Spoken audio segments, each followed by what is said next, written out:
Olá pessoal, tudo bem? Aqui é a Clara, do canal Vamos Estudar Juntos, e hoje a gente vai falar um pouco sobre história, mais especificamente sobre a história da Bahia e mais especificamente ainda sobre mulheres que participaram, que tiveram um papel importante, que se tornaram conhecidas por conta de sua participação na independência da Bahia. Nessa primeira parte, esse é um vídeo de 3 partes, a gente vai falar primeiro da freira Joana Angélica de Jesus, que é uma freira que viveu no convento de Nossa Senhora da Lapa, que fica em Salvador. Então vamos lá?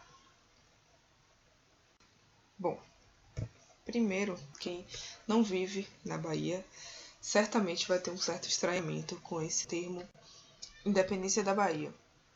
Na verdade, a gente chama de independência do Brasil na Bahia. Por que existe essa segunda independência, a segunda data? Bom, o que está acostumado a estudar, a ver nos livros de história, nos livros didáticos, e até a participar de desfiles cívicos, é o 7 de setembro de 1822, que foi quando foi proclamada a independência do Brasil. Aquele famoso grito do Ipiranga, lá nas margens do Ipiranga, lá em São Paulo, que tem o Dom Pedro II lá gritando independência ou morte, e teoricamente estaria o Brasil desde então independente de Portugal. Mas a gente sabe que não foi bem assim que as coisas aconteceram.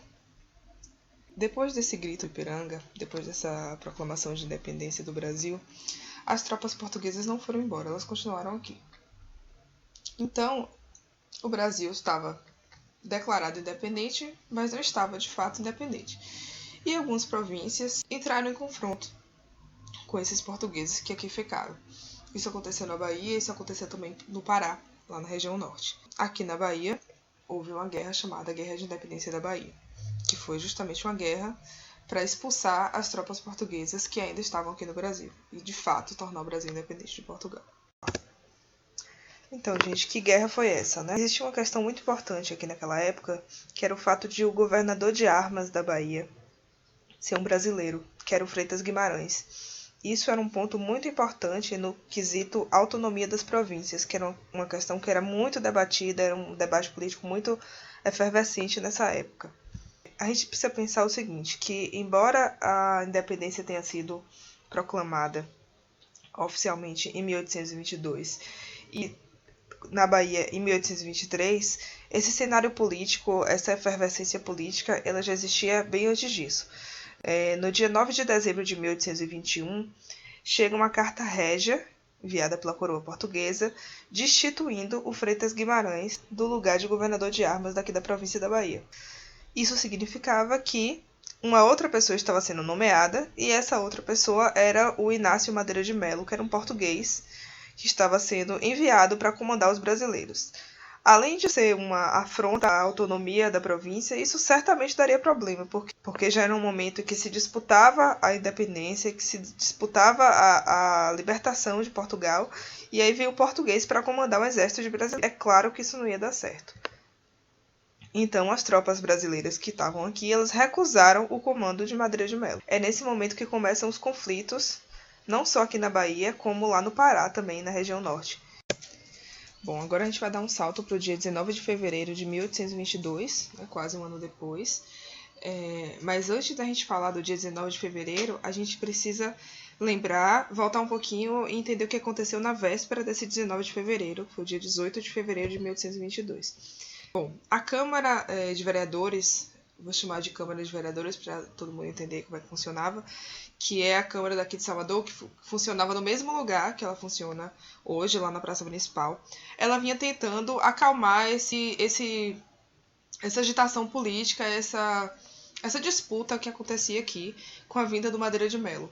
Então eles tentaram uma forma de partilhar o poder, de fazer com que o Madeira de Melo continuasse como governador de armas, mas que ele dividisse esse poder, que ele fosse governador de armas junto com o Freitas Guimarães, que era o brasileiro, que era o governador de armas que foi substituído pelo Madeira de Melo. Só que o Madeira de Melo não aceita isso. Ele não aceita essa divisão de poder, então as tropas portuguesas, que eram comandadas pelo Madeira de Melo, elas invadem o Forte de São Pedro. O Forte de São Pedro, que fica no Campo Grande, vai aparecer uma foto aqui. Ele fica ali no bairro do Campo Grande, que mora aqui em Salvador sabe onde é que fica, que se chama, na verdade, Praça 2 de Julho, mas é conhecido como Largo do Campo Grande. Ele fica na descida entre o Campo Grande e a Avenida 7 de Setembro, ou entre o Campo Grande e a Avenida Contorno. O Forte de São Pedro era o local onde ficavam as tropas brasileiras, era o centro de concentração deles. Então as tropas portuguesas decidiram invadir esse centro de controle dos brasileiros, que era o Forte de São Pedro. Hoje o Forte de São Pedro está lá no mesmo lugar, ele continua funcionando, só que hoje ele é o depósito de suprimentos da 6ª Região Militar do Exército aqui na Bahia. Bom, agora a gente chega de fato ao dia 19 de fevereiro de 1822. O que é que acontece nesse dia? Depois da invasão do Forte de São Pedro pelas tropas portuguesas, uma invasão de sucesso inclusive, eles decidiram partir para invadir um outro centro militar das tropas brasileiras aqui em Salvador, que era o Quartel da Moraria. Quem mora aqui em Salvador vai perceber que esses locais estão muito interligados e muito próximos.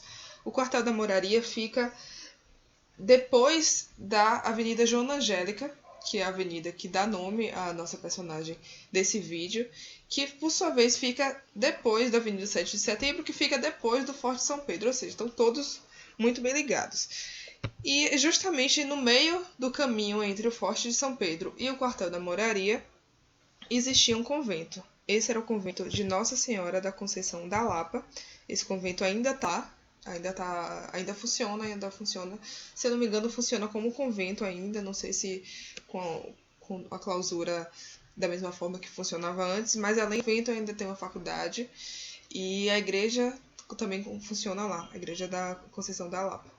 Continua tudo lá no mesmo lugar, no que hoje se chama Avenida Joana Angélica, lógico que com a configuração urbana diferente dessa foto. Eu não consegui encontrar o ano dessa foto, mas enfim, essa construção maior é o convento de Nossa Senhora da Conceição da Lapa.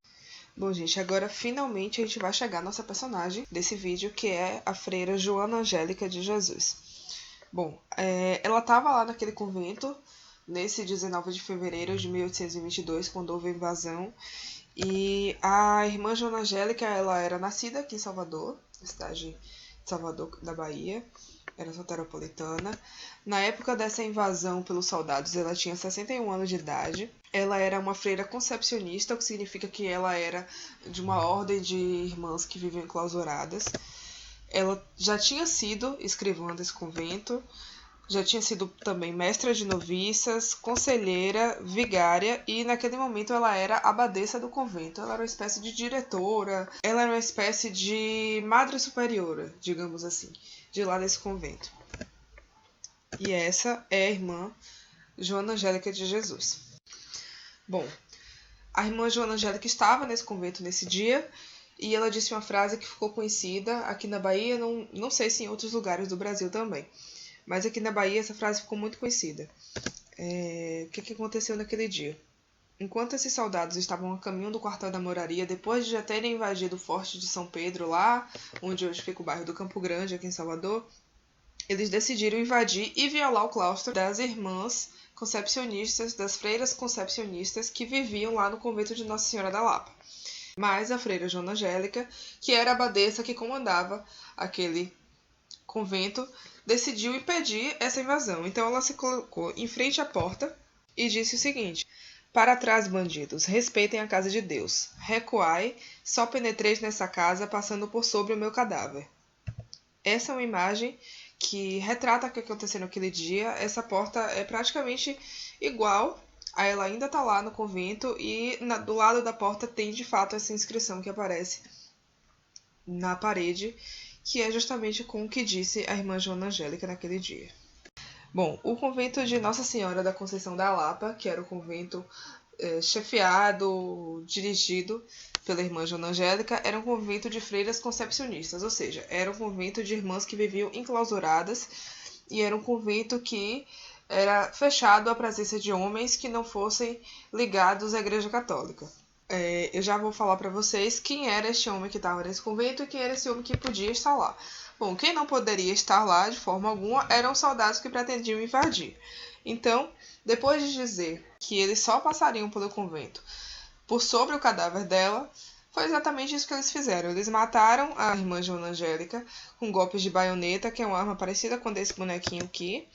Uma espécie de espada, enfim. E eles também invadiram o convento e atacaram uma outra pessoa lá dentro.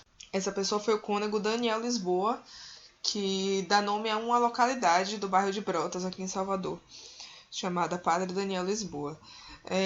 O Daniel Lisboa ele é deixado praticamente morto, mas ele sobrevive e vai morrer somente 8 anos depois, lá em 1830. Em relação às freiras que estavam enclausuradas lá, elas não foram alcançadas pelos soldados que invadiram o convento, porque elas conseguiram ser retiradas às pressas para um outro convento lá próximo, que era o convento de Santa Clara do Desterro. Era o convento das Irmãs Clarissas do Véu Preto, que fica hoje no bairro de Nazaré, aqui em Salvador. Bom, o local que fica o convento onde a Madre Joana Angélica morreu, hoje homenageia a própria freira. Se chama Avenida Joana Angélica, que fica no bairro de Nazaré, na área central aqui de Salvador. E o túmulo da irmã Joana Angélica, ele fica dentro do convento e ele é aberto à visitação. Óbvio que não tem só o túmulo lá, tem uma sala que é um pequeno memorial que conta a história, conta um pouco dessa história que eu contei para vocês. Nessa lápide tem o nome das outras freiras que estavam no convento naquele momento do dia que ela foi morta. E ele é aberto, basta até a última vez que eu fui lá não precisava pagar nada, basta você chegar lá na paróquia, que é da igreja, na verdade, que fica do lado do convento, no mesmo prédio, e você pode entrar e visitar tranquilamente. O pessoal de lá da igreja produziu até um pequeno documentário sobre a história da irmã Joana Angélica, que é vendido lá do lado do convento, lá na igreja. E obrigada. Então é isso, pessoal. Quem gostou, dá um joinha lá no vídeo, isso é importante pra gente. E depois, quem gostou, volta aqui, que no próximo vídeo a gente vai falar sobre outra mulher que foi importante para a história da Guerra de Independência aqui na Bahia, que foi a Maria Quitéria. É isso, gente. Até lá.